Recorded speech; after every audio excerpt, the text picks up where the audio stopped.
Hi guys! Magandang hapon po. Nandito po tayo sa Caria City, ang Japino TV, at meron po tayo i-interviewin ko. Ano ba nagaganap ngayon dito? Let's see! Let's go inside! Hello po!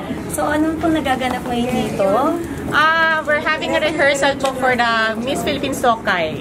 It's only for Miss Philippines Tokay po ba? Miss Philippines Tokay is for half po. Mga half na Philippine, tapos ibang lahi.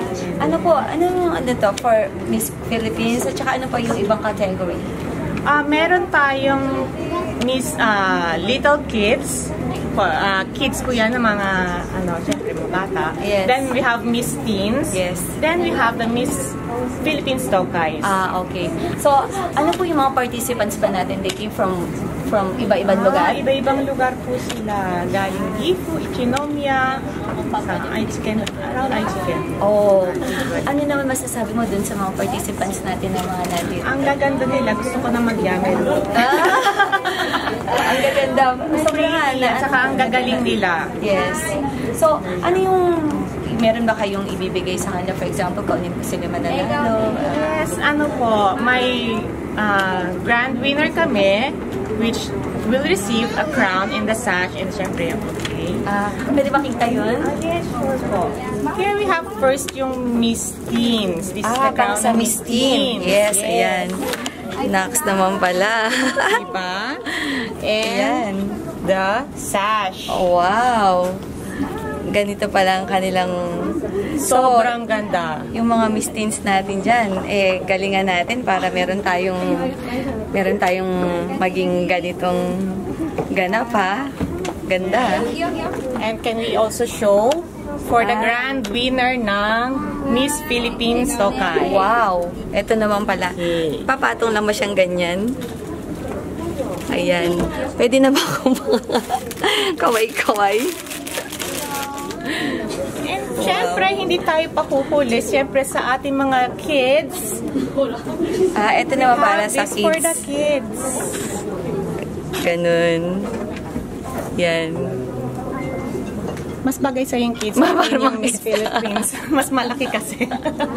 Pang kids. Ayan. So, sino pong kasama mo dito na nag-organize? Well, ang coordinator ko po dito is Ma'am Jocelyn. Ma'am Jocelyn, where are you? Hello.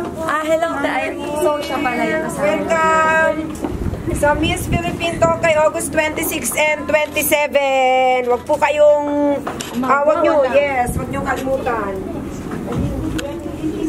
So, ayan. Ang gaganda nila. So, sana na lang maging successful itong event. Yes, this will be very successful kasi ang gaganda ng mga ang gagaling ng mga coordinators natin. Yes, I know. Tapos magaganda ang ating mga contestant. And yung fashion show, may fashion show din tayo. May karaoke din. So marami pala kang aabangan yung marami po kayong aabangan. Oh, yan. So please invite them again sa August 26 and 27. August 26 and 27. Wait lang po, ha? Yes, inviting everyone po on August 26 and 27. That's Tatsumigaoka. That's Saturday, Sunday. Yan, kung may time po kayo sa Okazaki Tatsumigaoka Kaikan. Sa Aichiken Okazaki Shibuyan. Madali lang naman po mahanap yan. Sa August 26 from 11 o'clock. Yes, sa August 26 from 11 o'clock to 6 o'clock PM gaganapin po yung Miss Philippines Tokay and yung iba pa po. Yun. And sa August 27 naman. And 27 yung Miss Philippines Tokay. Ayun. So guys, sana na lang abangan natin sa 26 and 27 at gampati kayong lahat. Opo. Yoroshiku po, Mina.